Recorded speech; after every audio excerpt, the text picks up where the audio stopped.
I'm Jared Deanda, and in front of me, these are the genuine Harley-Davidson lithium-ion batteries. You can see there's three options here.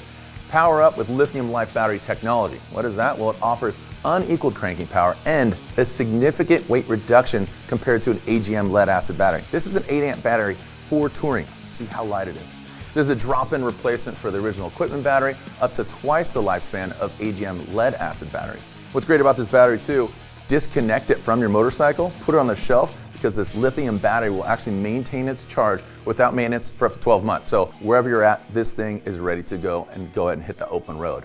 Now, if you do keep the battery attached for an extended period of time without use, you should install a battery charger to your motorcycle.